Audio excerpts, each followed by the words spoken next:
Em nome do magnífico reitor da Universidade de Trás-os-Montes e Alto Douro, professor Dr. Carlos Alberto Sequeira, declaro aberta a sessão solene de atribuição do grau honoris causa ao Dr. Francisco Xavier Olazabal Rebelo Valente.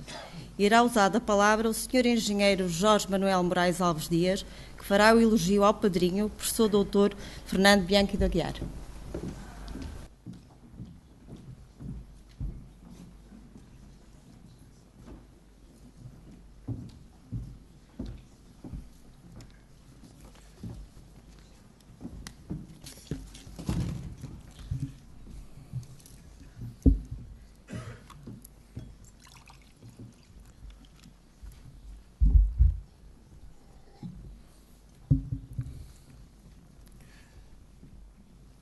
Magnífico reitor, professor Dr. Carlos Sequeira, excelentíssimo Sr. Presidente e restantes colegas do Conselho Geral da UTAD, excelentíssimo Sr. Dr. Francisco Olazabal e restantes membros da família, excelentíssimos docentes e funcionários da UTAD, senhores alunos, caros colegas da Confraria do Vinho do Porto, minhas senhoras e meus senhores. Permitam-me que, em primeiro lugar, agradeça este honroso convite por parte do magnífico reitor, na medida em que, aqui nesta casa, na Universidade de Trás-os-Montes e Alto Douro, me considero verdadeiramente em casa por aqui me ter formado e, de seguida, também ter passado os primeiros 8 anos da minha vida profissional. E este convite ainda mais me alegra por estarmos aqui a prestar uma justa homenagem, e eu atrevo-me a dizer, ao Alto Douro vinheteiro, atribuindo a distinção máxima que esta Universidade pode conceder ao Sr. Francisco Olazabal, pessoa que conheço há muitos anos, muito estimo e muito admiro.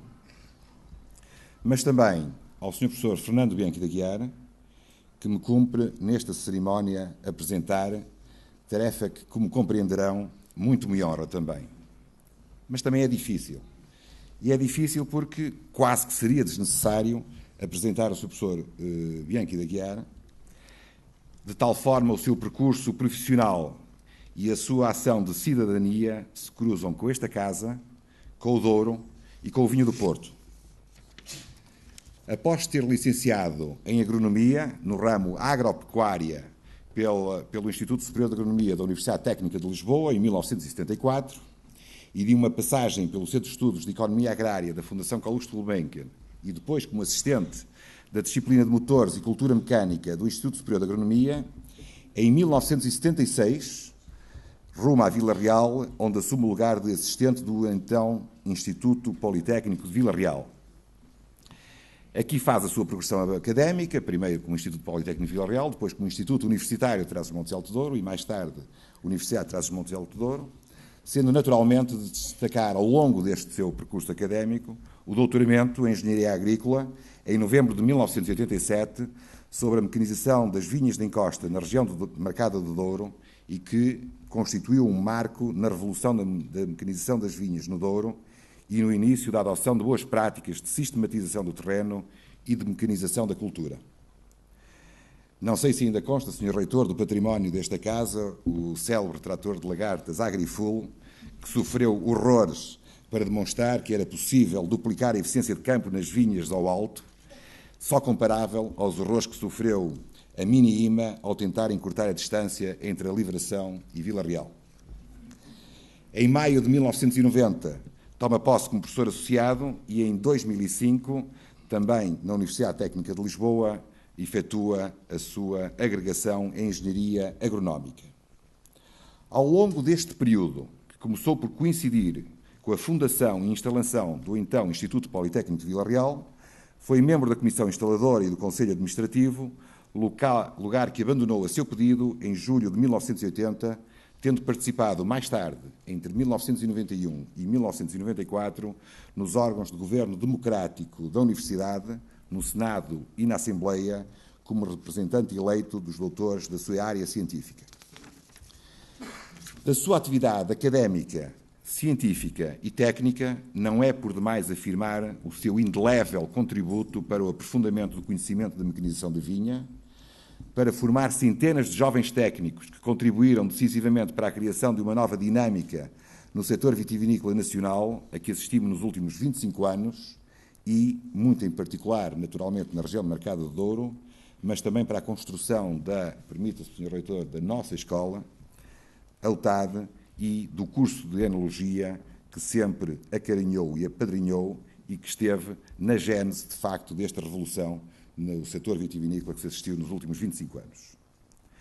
Mas foi em paralelo à sua carreira universitária, abdicando da exclusividade de funções ou em comissões de serviço, que o professor Bianchi de Aguiar dá um contributo notável e decisivo para o desenvolvimento do setor vitivinícola do Douro e nacional, seja como diretor executivo da Associação para o Desenvolvimento da Viticultura Douriense, de 1988 a 1991, ou como presidente da direção do Instituto do Vinho do Porto, entre 1991 e 1997, função em que tive o privilégio de com ele colaborar, ou ainda como presidente do Office International de la Vigne et du Vin, cargo para o que foi eleito em representação de Portugal em 1997 e foi o primeiro presidente português desta prestigiada organização internacional, sendo atualmente ainda seu presidente honorário, projetando a região, o país e a UTAD além fronteiras.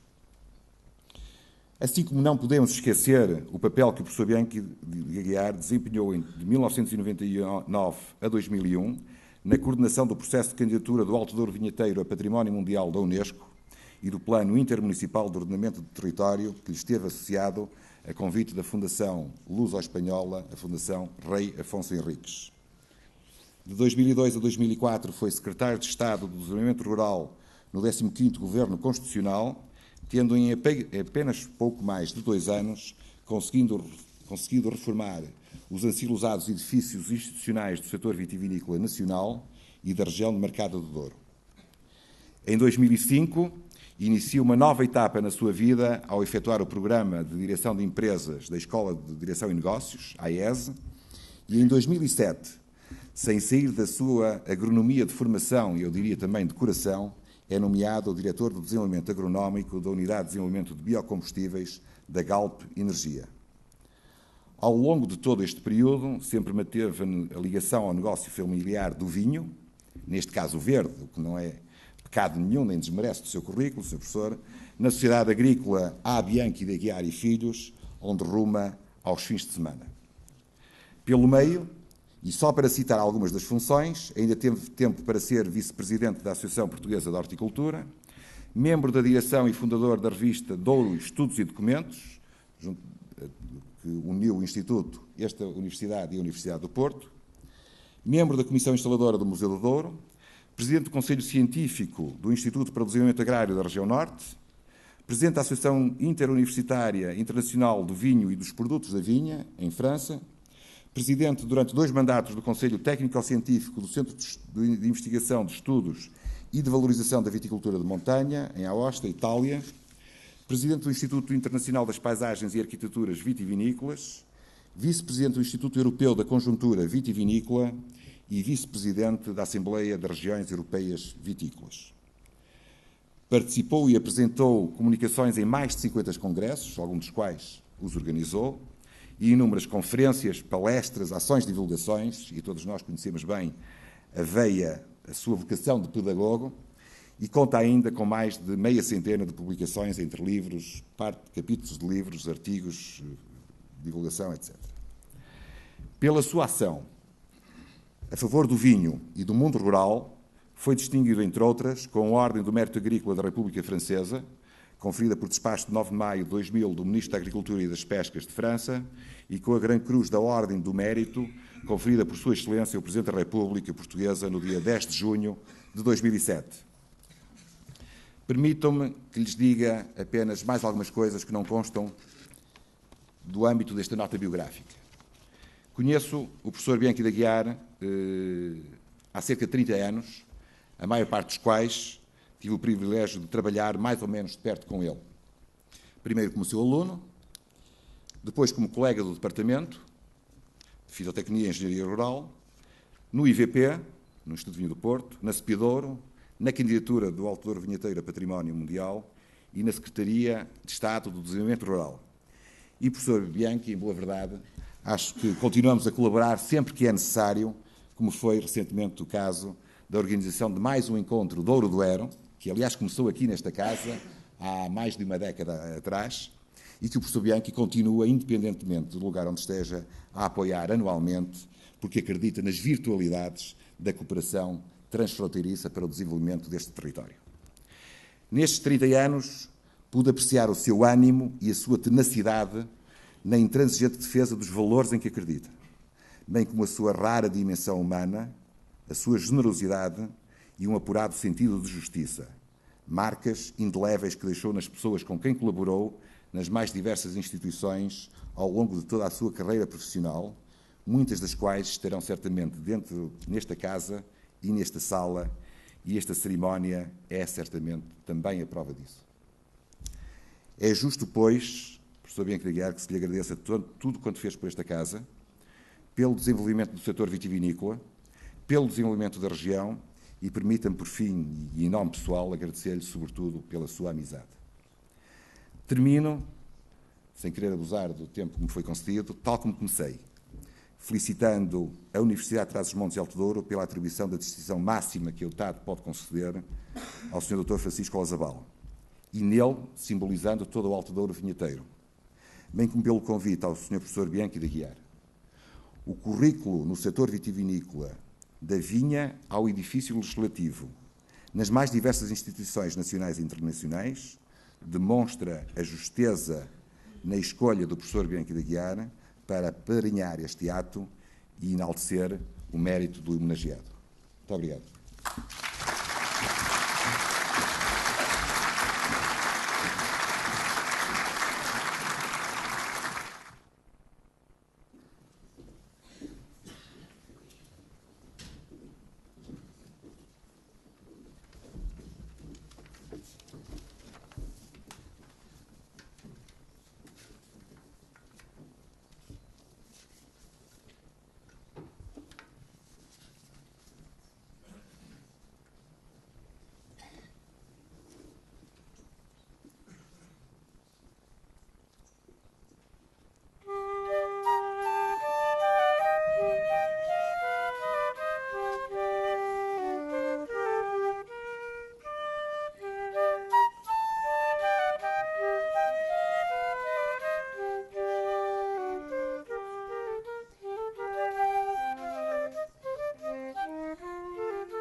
A sessão solene prossegue com o elogio ao doutorando, a ser proferido pelo padrinho, o Sr. Professor Dr. Fernando Bianco de Aguiar.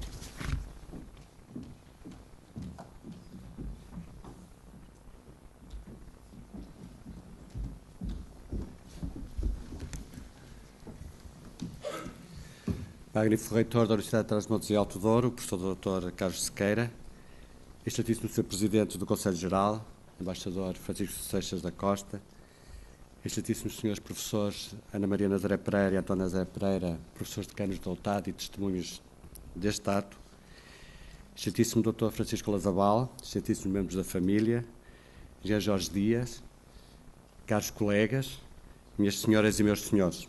A Universidade de Trás-os-Montes e Alto Douro decidiu conferir o grau de doutor honoris causa ao Sr. Dr. Francisco Xavier Olazabal Rebelo Valente.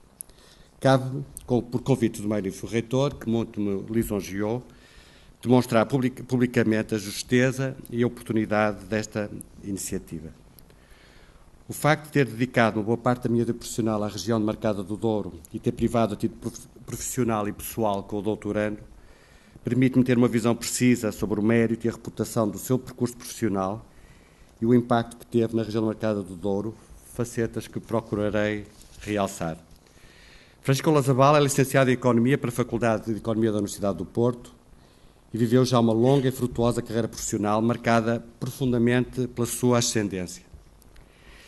Este facto terá sido uma condição necessária para o início da sua carreira de gestor no setor de vinho do Porto, mas não foi com certeza o suficiente, aliás, como veremos mais à frente.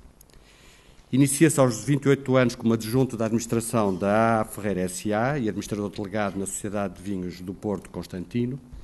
Em 1982 assumiu a presidência da Casa Ferreira, empresa-mãe do grupo, lugar que manteve mesmo depois da sua aquisição pelo grupo Sograp, o que veio a acontecer em 1987. 2 anos depois, assume cumulativamente a presidência da Sograp Distribuição S.A. e é eleito administrador da Sograp Vinhos de Portugal S.A. Em 1995, entra para a administração da Sograp Investimentos SGPS, holding do grupo Sograp. Quando este grupo adquiriu a empresa Forrester e Companhia S.A., é nomeado presidente do seu Conselho de Administração. Em 1994, adquire com os seus 3 filhos a propriedade total da Quinta do Valdemião, tendo renunciado 4 anos depois aos seus cargos no grupo Sograp para se dedicar a tempo inteiro ao projeto de família. Inicia assim uma nova fase da sua vida com a criação da empresa F. Olazabal Filhos Limitada. Importa aqui lembrar que a Quinta do Valmião é uma das mais importantes explorações vitivinícolas da região de Marcada do Douro, fundada em finais do século XIX pela sua empreendedora trisavó, Dona Antónia Adelaide Ferreira, conhecida carinhosamente pela Ferreirinha da Régua. É no Valmião que nasce o mítico Barca Velha, pela mão do enólogo Fernando Nicolau de Almeida, sogro de Francisco Lazabal, a quem, aliás, a Universidade Católica e a Escola Superior de Biotecnologia, em boa hora, conferiu o grau de doutor honoris causa e do qual também tive a honra e o prazer de ser padrinho. Um interessante estudo de antropologia empresarial, da autoria de Henrique Gomes de Araújo, publicado em 2001, com o título A Casa Ferreira, a construção antropológica do sucessor, responde cabalmente à questão que inicialmente coloquei. Ser da família de Dona Antónia Adelaide Ferreira era condição necessária e suficiente para garantir uma carreira na administração da empresa? A publicação referida, que não tem minimamente o caráter apologético, divulga resultados de um trabalho de investigação que analisa ao longo de 8 gerações os critérios que presidiram ao processo de sucessão nas administrações da Casa Ferreira. É um estudo de caso que se desenrola ao longo de mais de 2 séculos de existência de uma empresa de cariz familiar com uma intensa atividade na produção e no comércio dos vinhos e que consegue manter, até muito tarde, o seu caráter familiar.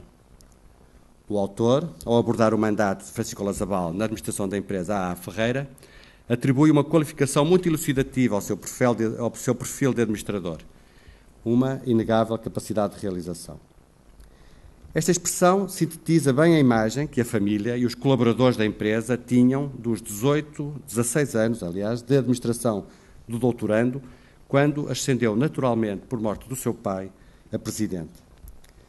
Lembro que não teve nos outros 16 anos, que se seguiram uma tarefa fácil, considerando o legado que tinha recebido do seu pai. Os critérios de sucessão constatados em situações anteriores, avaliação da racionalidade técnica, ou prática e teórica, estavam e foram, no seu caso, também plenamente preenchidos com o seu profundo conhecimento dos dossiês e o espírito de determinação que já tinha demonstrado. Apresentado este testemunho totalmente independente, que abona solidamente em favor do mérito do percurso profissional do doutorando, acrescento a percepção do público em geral sobre a excelência da imagem da Casa Ferreira e dos seus vinhos. Com uma liderança destacada no mercado nacional, face mais visível de uma gestão muito conseguida, esta Casa preservou a sua identidade ao longo de mais de 2 séculos, sabendo aproveitar as crises vividas na região do Mercado do Douro como oportunidades. Este desempenho desenrolou-se no quadro de um quadro exigente de uma grande família que envolvia, na altura da sua venda à Sograp, penso que não erro, mais de 150 primos. As intervenções em curso na viticultura da região do Mercado do Douro, nos finais da década de 70 e no início da de 80, não nos passaram despercebido a nós, recém-chegados ao Douro para trabalhar no então IPVR, Instituto Politécnico de Vila Real, influenciou, aliás, mesmo muito as nossas carreiras académicas.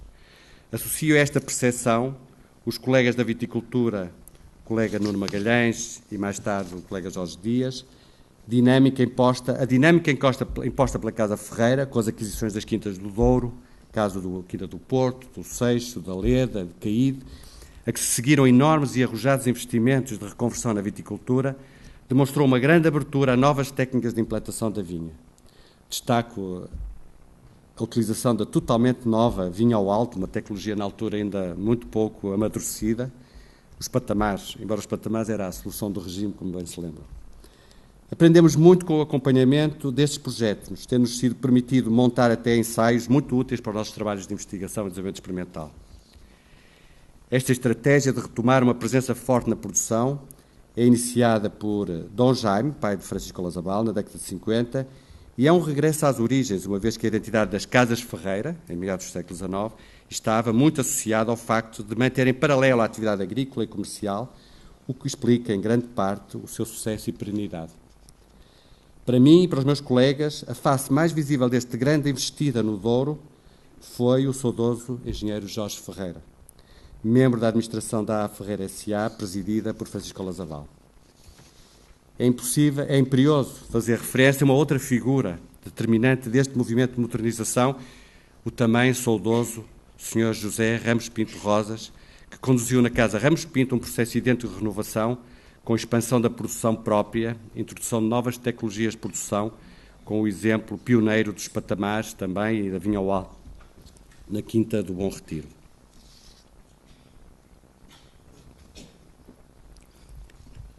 Ainda sob o Sr. José Rosas, em paralelo e em atividade totalmente inovadora na região, lançou-se em todas as iniciativas na descoberta do valor enológico das castas da região, tarefa que realizou, nós acompanhamos isso de perto, com o seu sobrinho João Nicolau de Almeida e que esteve na base da nova política e atual política varietal do Douro. A ele também se deve a criação da ADVID, a associação continua a ter uma presença constante no que há mais inovador se tem realizado na região. Estava lançada uma das fases de maior atividade de renovação da viticultura douriense, prosseguido pelo PEDRIT, Programa de Desenvolvimento Rural Integrado, com a consequente revolução qualitativa, o reforço da qualidade do vinho do Douro e, de forma mais visível no mercado nacional, o impulso à recém-criada denominação de origem Douro. A minha geração deve muito a estes dourienses que nos deram, antes de mais, um exemplo de grande amor à região, de visão e de grande arrojo empresarial. O doutoramento honoris causa de Francisco Olazabal é também um gesto de homenagem e reconhecimento à Universidade de Trás-os-Montes e Alto Douro e a estes pioneiros, contemporâneos e inspiradores de alguns docentes desta escola. O projeto aqui da de Valmião, que abraçou com os seus filhos, com destaque para o Francisco, enólogo da UTAD, é um corolário do trabalho realizado na Casa Ferreira e confirma a sua determinação e a sua capacidade de realização, atributos já referidos, com uma acrescida dedicação e amor à região do Mercado do Douro, envolvendo, eu sei, sacrifícios também pessoais. Mais uma vez, Francisco Olazabal contribuiu com este projeto para uma nova etapa na região.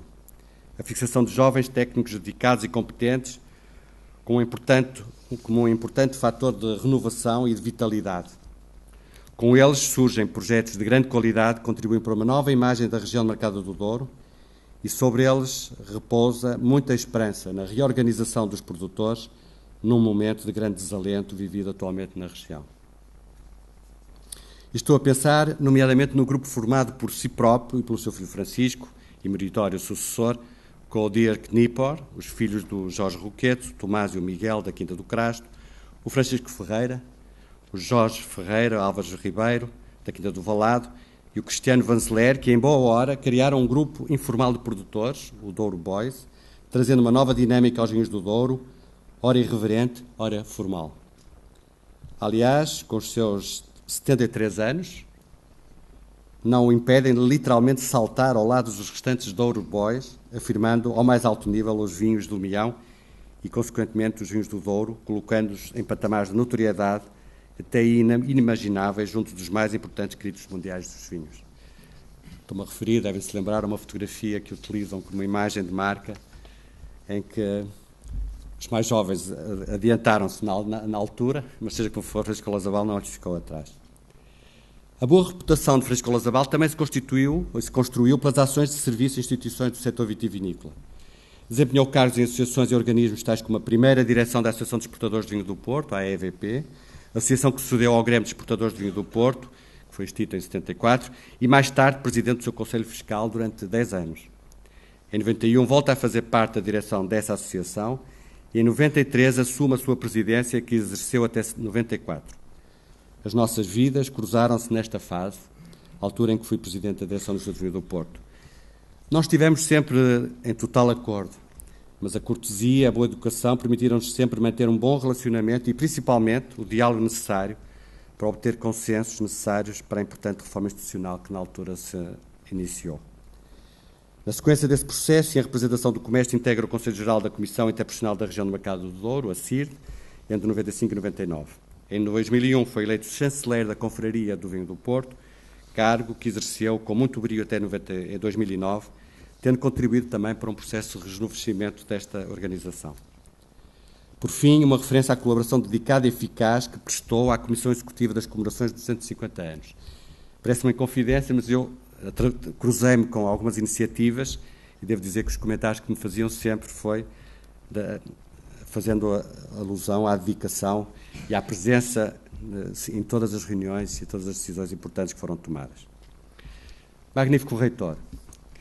Em provas públicas de doutoramento, a análise da produção científica do candidato, através da lista de publicações e a sua discussão, assume grande destaque no processo de avaliação.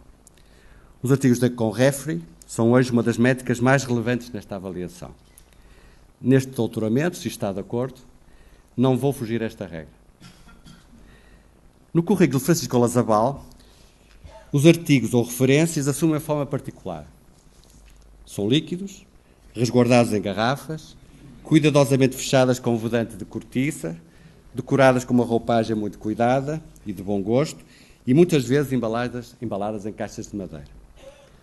São produtos que sintetizam de forma eloquente toda a carga histórica que uma das denominações de origem mais antigas do mundo comporta. Associam, no entanto, a vitalidade que as novas gerações de empresários e enólogos trouxeram aos produtos do Douro, refletida na qualidade que a escolha das castas, a condução das vinhas e a técnica de elaboração e envelhecimento dos vinhos lhes transmite. Sem esquecer, e é muito importante, o cuidado e investimento no seu marketing para os colocar no conveniente e desejado segmento. Os referees, por sua vez, são de índole um pouco diferente, expressando-se normalmente por escrito, em revistas da especialidade, comentando e atribuindo pontuações. Assim, com as necessárias adaptações, passaremos em revista a produção da responsabilidade do candidato. 1. Todos os artigos situam-se no grupo mais nobre dos vinhos e derivados. As denominações de origem, neste caso, das mais reputadas mundialmente, Douro e Vinho do Porto. Quem teve o privilégio de os provar, ficou, aliás, como eu, rendido à qualidade do trabalho realizado. Cedo, nos apercebemos que estamos perante um trabalho de grupo, técnico com competência e talento empresarial, e nele se sintetiza uma ancestral acumulação de saberes. Curioso, contudo, constatar, indo ao arrepio de uma prática cada vez mais frequente, tratarem-se de produtos de lote colocados no mercado, depois de um cuidado e estágio em barricas de carvalho. Os referees, já aludidos, e as revistas onde se exprimem, Wine Spectator, Wine Avocat, a revista de vinhos, Wine Spirits, só para referir algumas, das mais conhecidas como exigentes e como rigorosas, atribuíram todos, sem exceção, pontuações entre muito bom e excelente, mais que suficiente para uma distinção em louvor. Lembro que essa avaliação, quase sempre feita por estrangeiros, realiza-se num ambiente altamente competitivo, onde se confronta com a excelência dos vinhos mundiais. Por último, a avaliação final importante dos consumidores. Entre 2002 e 2009, as vendas em valor triplicaram. O mesmo acontecendo com os resultados líquidos da empresa. Os números aí falam eles por si. Em síntese, o candidato ultrapassa mais esta etapa da prova com grande brilhantismo. Não querendo desrespeitar o tempo que me foi concedido, mas concluindo que da análise representada já não restam dúvidas a todos os presentes da pertinência, da oportunidade e da justeza da iniciativa da Universidade. Assim, associo-me, Sr. Reitor, com grande satisfação pessoal, à decisão em conferir o grau de doutor honoris causa ao Dr. Francisco Xavier Olazábal Rebelo Valente, pela relevância do seu currículo como empresário, como gestor, e pelos serviços relevantes também prestados à região do Mercado do Douro, aos seus vinhos e às suas gentes. Tenho dito.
concedida pela Academia. Proclamo o Dr. Francisco Xavier Salazar Valente, doutor honoris causa por esta universidade, como reconhecimento do relevante serviço prestados à região e ao setor vitícola. Começando pelas vitórias do escapulário, cor verde da escola agrária,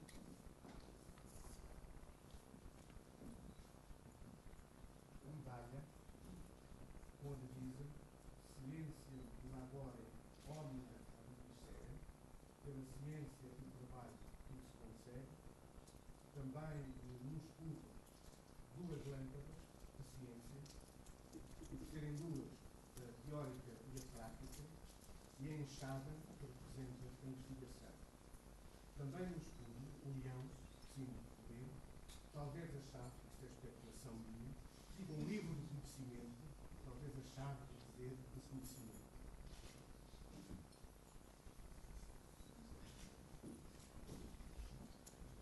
Eu creio com a grata satisfação minha, óbvia, e também dos claustros desta Academia, entrego ao Dr. Francisco Xavier Lazabal, Valente, o grau concedido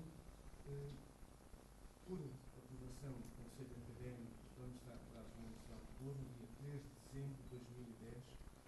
Por isso, se mandou passar este diploma.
Irá usar da palavra o doutor honoris causa Dr. Francisco Xavier Olazabal Rebelo Valente.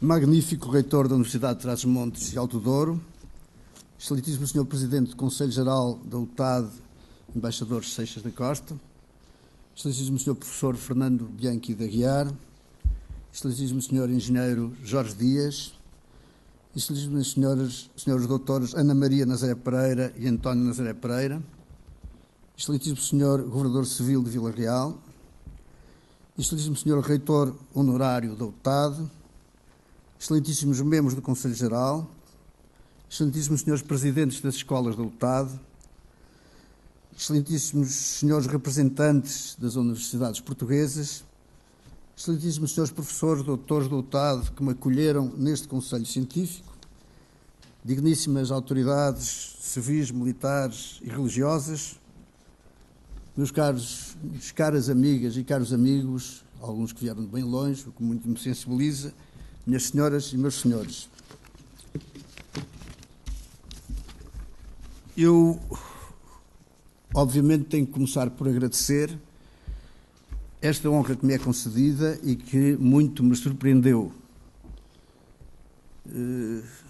Ao Sr. Reitor, ao magnífico Reitor e ao Conselho Geral, quero exprimir, portanto, a impossibilidade de encontrar palavras para dizer o que me vai na alma, de tal maneira isto é uma honra e uma distinção enorme e inesperada. Por outro lado, este acontecimento levou-me a refletir um pouco sobre o que é que se passou e cheguei à conclusão que fui bafejado com a fortuna de ter encontrado circunstâncias nem sempre favoráveis, às vezes até desfavoráveis, mas que me permitiram singrar na minha carreira com algum êxito e, sobretudo, encontrar pessoas de grande qualidade humana, moral, profissional, que não só me orientaram e guiaram, como me ajudaram de várias maneiras e que desempenharam, portanto, um papel importantíssimo na minha vida. É evidente que tenho que começar por agradecer ao meu padrinho, professor Bianchi de Aguiar, cuja carreira escuso de mencionar, porque foi brilhantemente ilustrada pelo meu amigo engenheiro Jorge Dias. Queria, ao longo desta exposição que eu vou fazer, ele vai aparecer algumas vezes, mas, começando pelo princípio, os meus primeiros conhecimentos da agricultura vem exatamente do contacto que tive com ele nos tempos que ele citou, do começo da mecanização no Douro, e que marcaram, de facto, uma revolução no Douro em que ele desempenhou, ele e esta escola, um papel importantíssimo. Mais tarde evocarei o período em que o professor Bianchi de Aguiar esteve à frente do IVP e quando eu estava também na Associação de Empresas Vinho de Porto. Mas há 2 ou 3 momentos que eu gostaria de mencionar porque me parece que tiveram muita importância naquilo que aconteceu a seguir. Primeiro, o facto, a circunstância que justifica um pouco eu estar aqui, não me atribui nenhum mérito. É uma circunstância um pouco familiar. Eu sou trineto de António Adelaide Ferreira, sou neto de Ramon de Olazábal, que foi administrador da Casa Ferreirinha, filho de Jaime de Olazábal, também administrador. Por lado da minha mãe, a família Rebelo Valente esteve sempre ligada ao Douro. O meu trisavô foi, entre as outras coisas, proprietário da Quinta de Noval. Outro meu bisavô, Afonso Cabral, que eu recordo com muita saudade, era proprietário no Douro. A família ainda tem aqui a Quinta do Paço de Monsul. E, portanto, nasci no meio do vinho. Para além disso, o que aconteceu foi que, para agravar estas coisas, esta situação, casei-me há 43 anos com Maria Luísa Nicolau Almeida, filha de Fernando Nicolau Almeida, grande homem do vinho, que já foi citado aqui pelo professor Bianca de Aguiar, e a sua mãe, por sua vez, também tem uma costela Ramos Pinto. Neste mar de vinho em que eu vivi, eu devia ter... Este casamento, obviamente, não foi um casamento de razão, foi um casamento até muito pouco razoável. Eu teria casado com alguém que estivesse no negócio de água, para temperar um bocadinho a coisa. Mas, de facto, não foi assim. E também tenho que dizer que, ao longo da minha trajetória, embora submerso no vinho, mantive-me à tona com razoável frequência, embora de vez em quando tenha engolido uns golos a mais desse produto. Outra circunstância que teve muita influência na minha carreira foi a minha entrada para a Ferreirinha. Eu tive a sorte de entrar para a Casa Ferreirinha num momento extraordinário da história do vinho de Porto, que já pouca gente se lembra. A Casa Ferreirinha era uma empresa respeitada dentro e fora de fronteiras, mas não tinha um negócio de marca, tinha sobretudo, na maior parte, era um negócio a granel, para importadores que depois vendiam os vinhos com as suas próprias marcas, mas nos anos 60 começou-se a desenhar um movimento que se prolongou durante 3 décadas de expansão rápida da comercialização do vinho de Porto. Já pouca gente se recorda, mas eu tenho uns números que são elucidativos. A média das exportações na década de 60 era cerca de 23 milhões de litros, passou a 35 milhões na década seguinte e chegou a 65 milhões na década de 80. Eu estive na base desse progresso, julgo eu. Parece-me que entrei exatamente no bom momento nessa carruagem ou nesse barco cujo vento impelia com grande velocidade.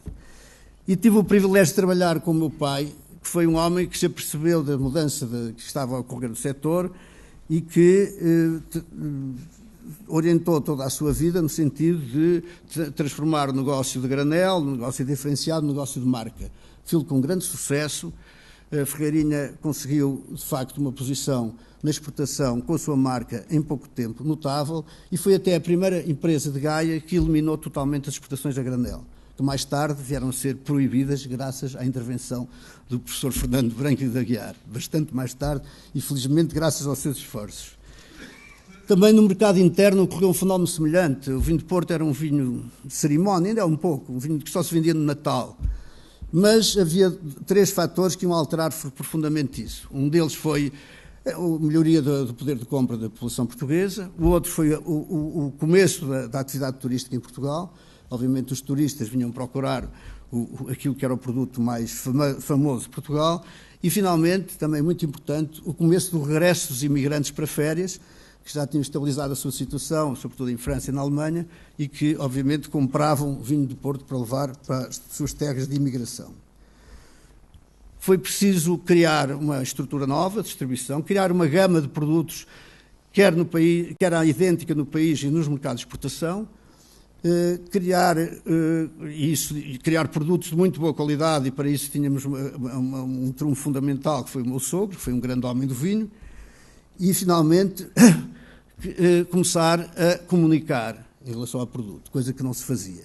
A Ferreirinha foi a primeira casa que teve um orçamento substancial para publicidade, utilizando os meios que, nessa altura, começavam a ser importantes, que era a televisão e os outdoors, os chamados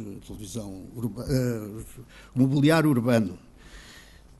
Na televisão tivemos um sucesso enorme graças a um slogan que ainda hoje em dia é muito utilizado, que foi você que pediu um Porto de Ferreira. Ainda hoje em dia há muitos jornais que dizem foi você que pediu qualquer coisa, agora vai-se dizer foi você que pediu um primeiro-ministro, por exemplo. É um slogan muito, muito utilizado que marca o sucesso dessa campanha. Depois, em 1974, tive os meus primeiros passos no mundo associativo. O Grêmio dos Exportadores de Vinho de Porto foi extinto, por força da extensão do todo o aparelho corporativo, e os exportadores de vinho de Porto resolveram criar uma associação livre, que se chamou Associação de Exportadores de Vinho de Porto, a cuja direção eu tive a honra de pertencer como vogal, sendo presidente o meu amigo, infelizmente já desaparecido, Joaquim Manuel Cali. Foram momentos muito excitantes, porque imediatamente tivemos que enfrentar 3 problemas que já pouca gente se recorda, que coincidiram no mesmo ano. Primeiro, as consequências do 25 de Abril, que obviamente criaram uma situação que nos causou grandes preocupações. Foi preciso aumentar o alocamento dos salários, depois a mão invisível encarregou-se de diluir isso na inflação, mas felizmente não tivemos grandes problemas laborais, porque isso era uma característica do setor de vinho de Porto, haver um bom entendimento laboral, mas enfim, o princípio foi complicado. Estava em plena atingir o máximo a crise do petróleo, a primeira crise do petróleo, que provocou uma recessão generalizada nos países europeus, e finalmente o mais grave foi nessa altura que se descobriu, os alemães que descobriram, sempre investigando coisas sinistras, como sejam os pepinos, nessa altura foi o álcool sintético. Descobriram que uma boa parte das vindimas de 71, 72, 73 tinha sido feito com álcool originado do carvão ou do petróleo. Isto foi um drama tremendo, porque nós nem sequer sabíamos como é que se determinava isso, que era através da análise do C14, era preciso aparelhos, que em Portugal só havia um na Junta de Energia Nuclear, nem sequer sabíamos quais eram os estoques bons, quais eram maus. Tivemos, felizmente, depois um grande apoio do professor Carvalho Guerra, diretor da Faculdade de Farmácia. Tínhamos muitas dificuldades em ter uma ação diplomática coerente, porque os ministros dos Negócios Estrangeiros mudavam a cada 2 meses. Tivemos aí também alguns diplomatas que nos ajudaram muito, o Dr. Paulo Enes, o embaixador Siqueira Freire. Foram momentos de grande drama, porque era preciso evitar que a controle que era feito pela Alemanha, depois pela França e mais tarde por Itália, se expandisse para todo o mundo. Era preciso, ao mesmo tempo, encontrar maneira de, tecnicamente, resolver o problema. E foi uma luta tremenda que se conseguiu vencer, graças, em grande parte, ao facto de existir uma associação que encabeçou todos esses esforços e conseguiu resultados que permitiram, juntamente com a tradicional resistência do vinho de Porto, superar esse drama. E o vinho de Porto retomar a sua carreira ascendente. Entre mentes, o que aconteceu também foi que na década de 70 a Ferreirinha começou uma expansão grande na área agrícola, que foi levada a cabo pelo meu primo, que infelizmente também já não está entre nós, Jorge Cabral Ferreira, com um entusiasmo, uma determinação, e que soube, felizmente, bater às portas certas, porque foi encontrar as pessoas que eram capazes realmente, que estavam, no fundo, empenhadas nessa mesma transformação, na mecanização dos trabalhos agrícolas e em muitas áreas ligadas à vinha, que foram exatamente as pessoas que estão aqui, e mais algumas, o professor Fernando Bianchi, o engenheiro Jorge Dias, de maneira geral, todas as pessoas que nessa altura estavam empenhadas em que houvesse uma mudança no Douro. Eu tenho, portanto, que evocar aqui com muita saudade o nome do Jorge Cabral Ferreira e também do Mário Flores, meu colega na Ferreirinha. E finalmente queria dizer que, no meio disto tudo, havia uma figura que, de facto, foi um exemplo para mim, que foi o meu pai. O meu pai foi um homem que reunia algumas qualidades muito importantes, era um homem inteligente, rigoroso, era um homem que, eu não diria que fosse modesto, mas não tinha nenhuma necessidade de visibilidade externa. Era um homem que defendia a qualidade em tudo, desde nas cartas que saíam da Ferreirinha até ao produto, e foi para mim um exemplo tremendo. Foi também uma pessoa que levou a sua honestidade ao ponto de cada vez que havia parentes que queriam vender ações da Ferreirinha, ele, em vez de as comprar, dizia: não vendas, que isto daqui a uns anos vai valer muito mais. Teve razão, mas perdeu muitas oportunidades de ter uma posição muito mais importante. Portanto, foi uma lição de honestidade que eu nunca mais esqueço.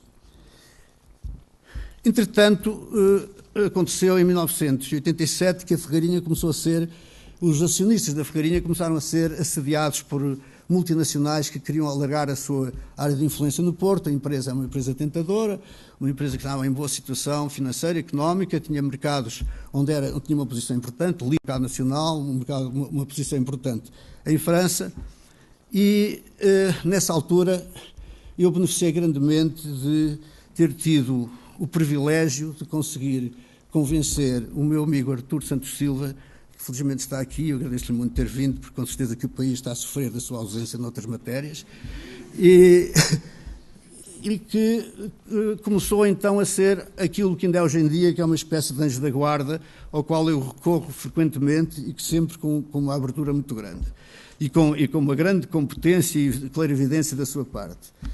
O Artur Santos Silva desafiou-me a montar uma operação de MBO, Management Buyout, e eu tive que lhe demonstrar para A mais B que não era talvez a coisa mais recomendável. E depois disso apoiou-me muitíssimo num momento muito grave da nossa vida. Era absolutamente essencial evitar que houvesse uma compra de uma maioria das ações e que os restantes acionistas ficassem numa posição de grande inferioridade. Foi um processo que foi conduzido de uma maneira brilhante, não foi por mim, foi por Dr. Santos Silva, que não quis aparecer à frente e que me utilizou para eu fazer aquilo que ele achava que estava certo que se devia fazer. E, de facto, foi um processo doloroso para mim, evidentemente, a perda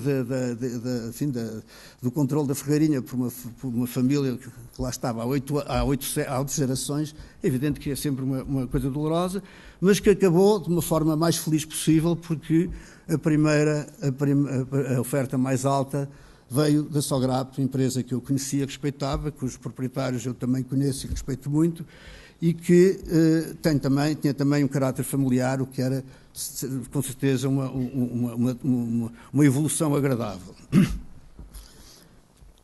Com alguma surpresa minha, a administração da Sograp manteve-me no meu posto, bem como aos meus colegas de então, que eu quero também citar aqui com muita gratidão pelo que fizeram por mim. Um deles, infelizmente, deixou-nos há pouco, foi o Guilherme Alves Ribeiro. O outro, o Álvaro Ferreira, felizmente ainda está vivo e bem, mas de facto tivemos aí uns anos de grande colaboração que culminaram nesse processo, mas que continuaram depois, graças à decisão da Sograp, continuaram comigo na direção, na administração da Ferreirinha. Tive uma experiência muito interessante, estimulante e rica no Grupo Sograp. Para além de me manterem no meu posto de Presidente do Conselho de Administração da Ferreirinha, como foi dito, passado algum tempo passei a integrar o órgão máximo da empresa-mãe, e foram 11 anos em que empreendi muito, em que dei um salto de uma empresa, enfim, de dimensão mais pequena e muito focada numa determinada área, para uma empresa que tinha, de facto, interesses em todo Portugal, uma empresa muito bem gerida, uma empresa com um dinamismo muito grande, e, sobretudo, uma empresa também que me tratou sempre com enorme carinho e, por isso, merece toda a minha gratidão. Tenho muito gosto de ter aqui o Sr. Fernando Guedes, meu querido amigo, que veio do Porto, concedido com algum sacrifício, mas não esqueço nem ele, nem os 3 filhos, nem os outros colegas da administração, o Joaquim Cabral Menezes, que não está cá, mas também o Dr. Gastão Lopes, que infelizmente já desapareceu. Entrementes, acontece que eu fui realizando outro sonho que eu tinha, que era ser proprietário da Quinta de Valmeão. Eu herdei do meu pai 6%, e ao longo da minha vida fui comprando partes indivisas a tios, primos, aquilo era cerca de 30. Em 1994, só havia 6 primos meus que eram proprietários comigo e que se aproximaram de mim querendo vender. Isto foi a concretização de um sonho que eu julgava quase impossível. E também a concretização de outra coisa, que é de ter um pé no Douro. E aí queria explicar que há qualquer coisa de difícil de entender no fascínio que o Douro exerce sobre mim. Eu estava a pensar nisso hoje de manhã e estava a pensar que cada vez que venho ao Douro tenho uma surpresa. E venho todas as semanas. Quando deixo daqui da Vila Real para a Régua, ou quando subo do Pinhão para a Lijó, ou quando vou ao São Leonardo da Galafura, ou finalmente quando chego ao Alto de Foscoa e desço para o Pocinho e vejo a Veiga do Pocinho e a Quinta Valmeão ao fundo, tenho sempre a sensação que é a primeira vez, como a história do Porto Sentido. E depois lembrei-me que outro dia vi numa revista que quando a gente está apaixonado, quando se está apaixonado por uma mulher, quando não se está com ela, a gente esquece-a e procura lembrar os seus traços, o que faz que quando a encontra outra vez, é como se fosse outra vez a primeira vez. O sinal da paixão é esse. Que é o que me acontece comigo no Douro e é isso que eu sinto cada vez que cá venho. Portanto, ficar o único proprietário da Quinta de Valmeão abriu-se umas possibilidades de eu concretizar esse fascínio no dia-a-dia. Aí tenho que também mencionar algo que a mim me agrada muitíssimo, é que eu tive que lidar com uma vasta família.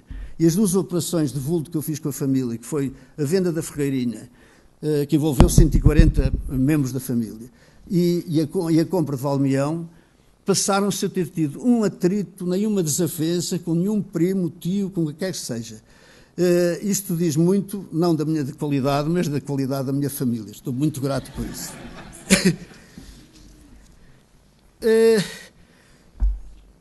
Entretanto, o meu filho tinha-se formado em 92 aqui nesta casa.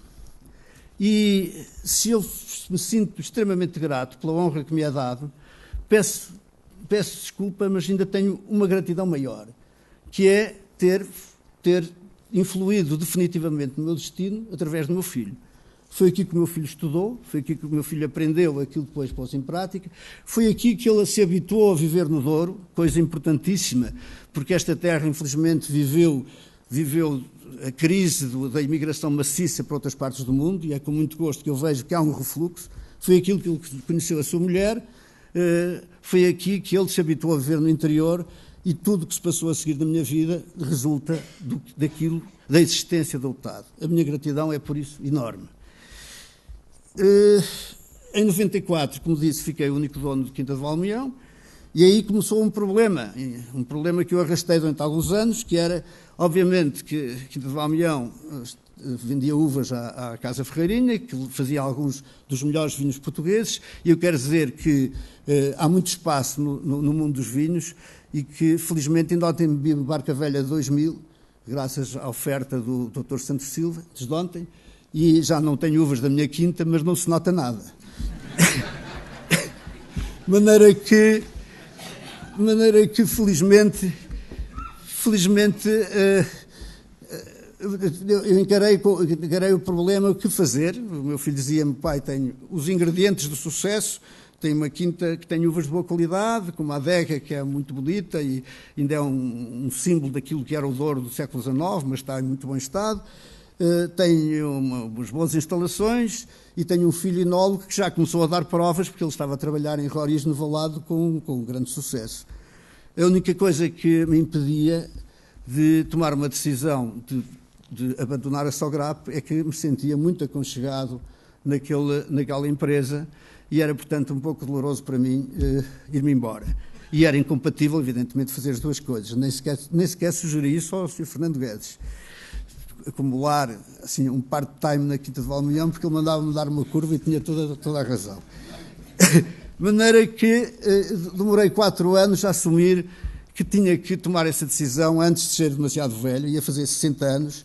Saí da Sograp, fui com grande pena, assumi um risco muito maior, que agora vejo que era muito maior do que eu supunha, mas felizmente correu tudo muito melhor do que eu contava, graças ao meu filho, graças à minha filha, que depois veio trabalhar connosco, graças também a uma equipe de gente jovem que começou a sua carreira na Ferreirinha. É muito importante isso. O Federico Lobão, que trata da área administrativa, depois a seguir veio o Pedro Barbosa, engenheiro agrónomo, e mais tarde veio a Marcela Brites, enóloga formada também nesta casa.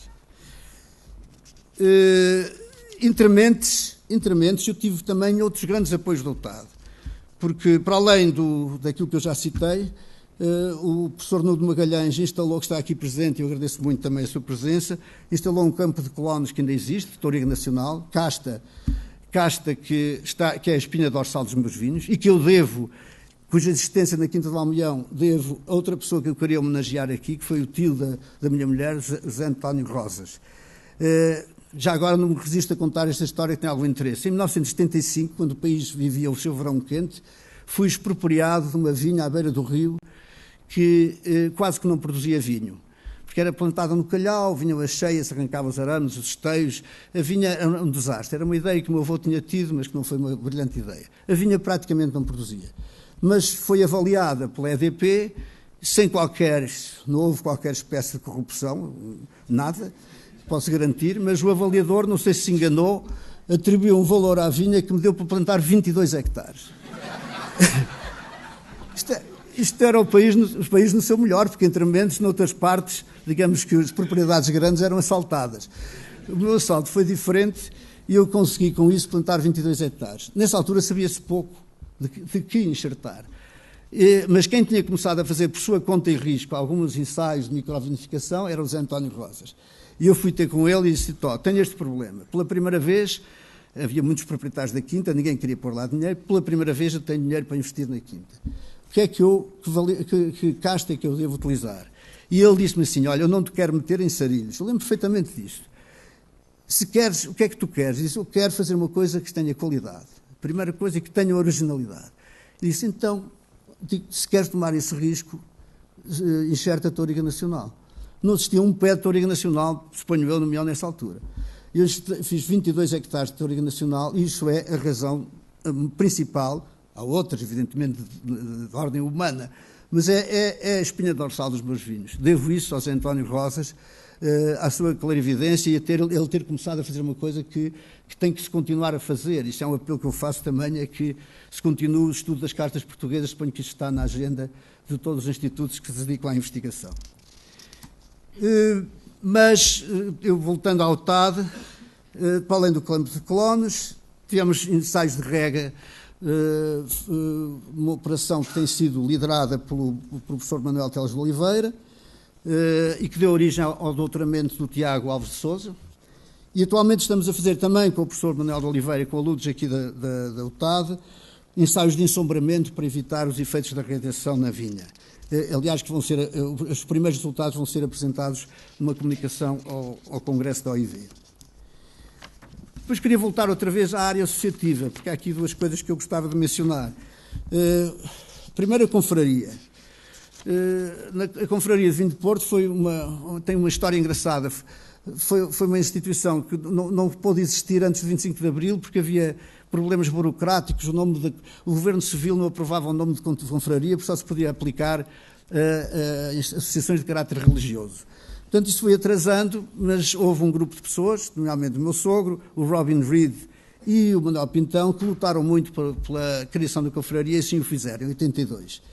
Eu tive a honra de ser escolhido como terceiro chanceler e tive muito gosto em trabalhar nessa instituição a quem se deve algumas coisas notáveis. Uma delas foi a salvação do Barco Rabelo, porque a confraria organizou pela primeira vez as corridas do Barco Rabelo, que são agora um dos ex-libris do Porto na altura das festas da cidade, e que permitiram que os Barcos Rabelo, que eram objeto em vias de extinção, hoje em dia até justificasse a existência de uma construção naval de Barcos Rabelo em Vila Nova de Gaia, de reparação e construção, há cerca de 20 e tal.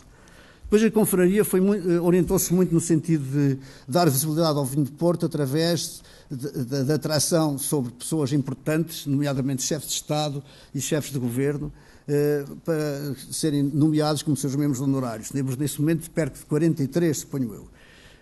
Finalmente a confraria tem uma cerimónia de entronização que eu procurei rejuvenescer e tornar mais atraente. Passámos a fazer a entronização com um cortejo no Porto, para dar visibilidade externa.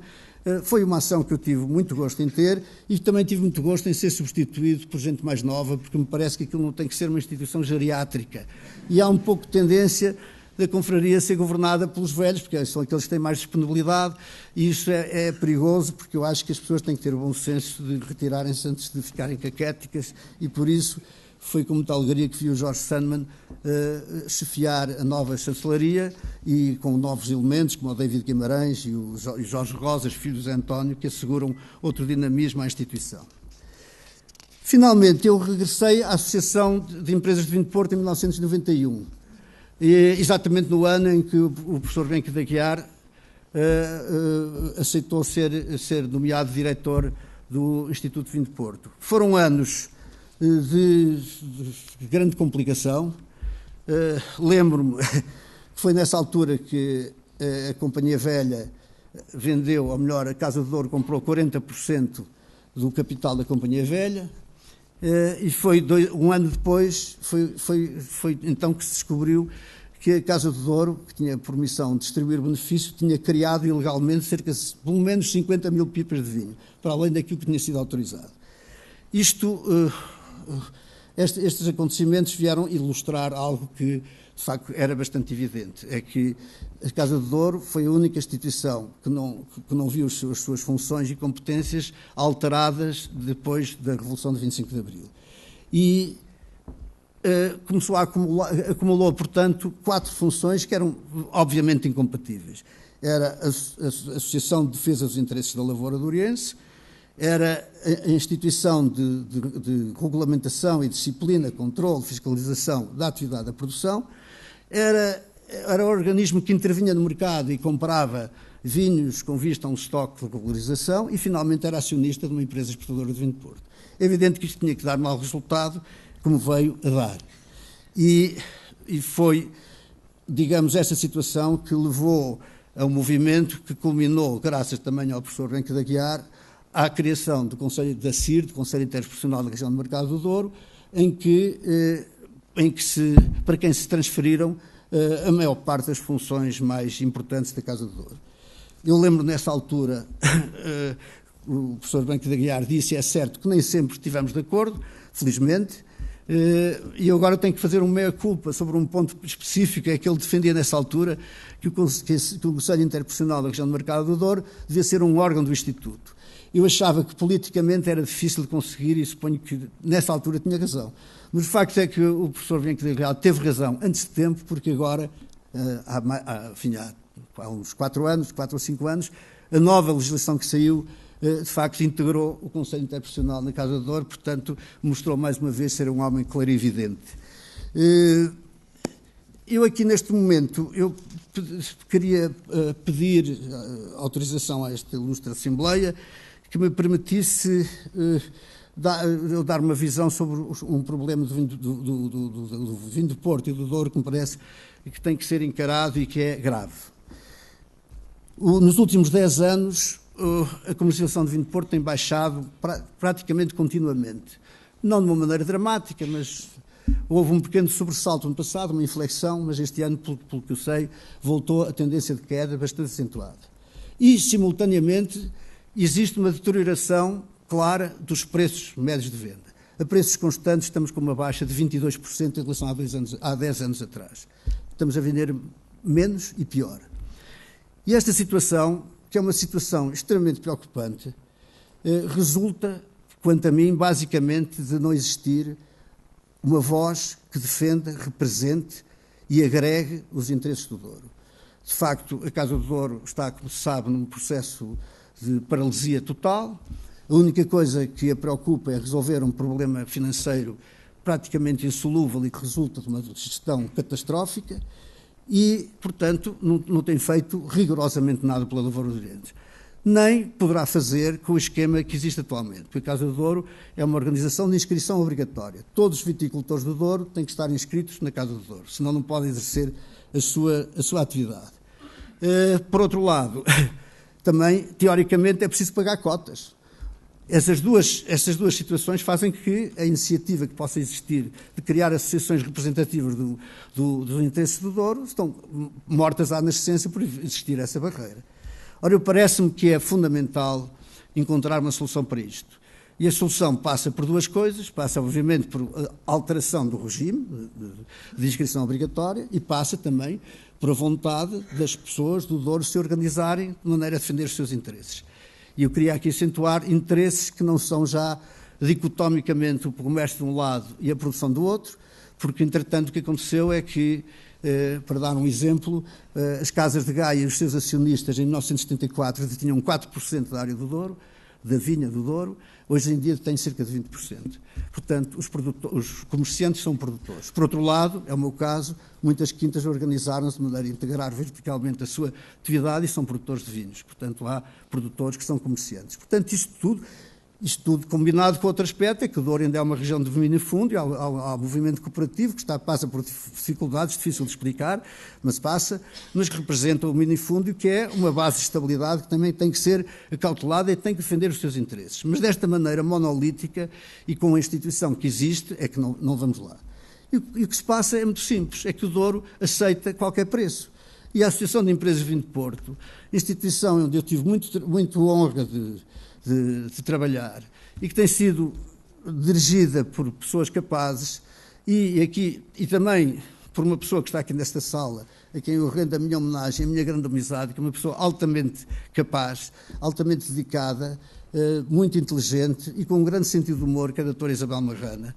A Associação de Empresas de Vinho de Porto, por contraste, é uma associação atuante, que faz coisas, que tem um orçamento sólido, que tem pessoas capazes de trabalhar com ela e que, portanto, é um desequilíbrio de forças brutal. O Douro tem que pensar nisso, porque não é o problema só da rentabilidade das explorações, é o problema da imagem do vinho de Porto. A imagem do vinho de Porto está-se a deteriorar fortemente, porque é um produto que está muitas vezes em saldo. E a única maneira de travar isso é, de facto, haver outro poder negocial por parte do Douro. E o vinho de Porto, eu termino dizendo que o vinho de Porto não pode ser desprezado. O vinho de Porto tem 4 séculos de existência. É o produto português que é a bandeira no mundo. É um produto original e de difícil imitação. E é básico que haja um movimento à roda do vinho de Porto que impeça que a sua imagem se degrade. É preciso também que os novos tenham alguma consciência da necessidade de se juntarem. Há experiências que provam que isto pode ser feito com grande sucesso. Há os lavradores de feitoria e há os Douro Boys, que já foram aqui mencionados, e eu queria neste momento também aproveitar para dizer que foi com grande alegria que eu recebi todos os benefícios dos Douro Boys. E um dos não menor benefício que eu recebi dos Douro Boys foi ser feito boy aos 65 anos. Estou muito grato por isso. Portanto, à família Roquete, ao Cristiano Vanzeler, ao Dirk Niporte e à Quinta de Valado, ao Francisco Ferreira e ao Ribeiro, eu mando aqui um abraço muito forte. É preciso também dizer-se, mais uma vez, que uma boa parte do sucesso do Douro Boys resulta da qualidade dos vinhos que se fizeram no Douro, graças aos conhecimentos das pessoas que estão à frente dessas casas e que quase todos passaram por esta universidade.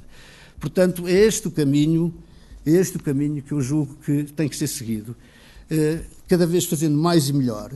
E por isso faço votos que esta universidade, tão importante para todos nós e que todos nós estimamos tão profundamente, seja cada vez mais um farol brilhante a iluminar o caminho de progresso e de felicidade desta nossa querida região. Tenho dito. Muito obrigado.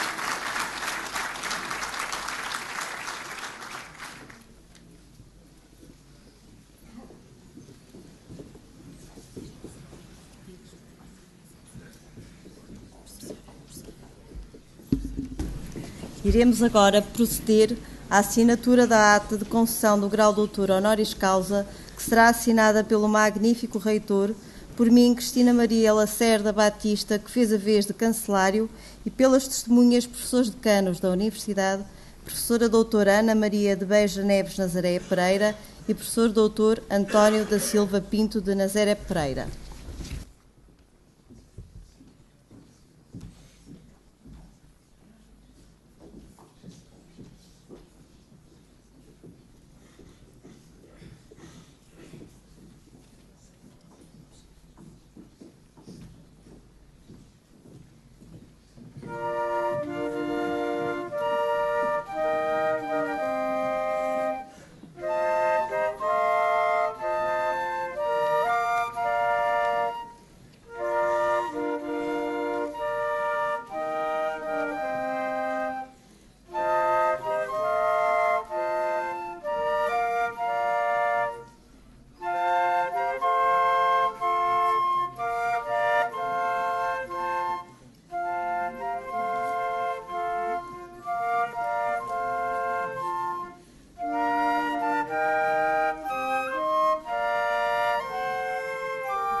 Em nome do magnífico reitor, declaro encerrada a sessão solene de doutoramento honoris causa. A sessão de cumprimentos e um porto de honra terá lugar na Biblioteca Central. Obrigada.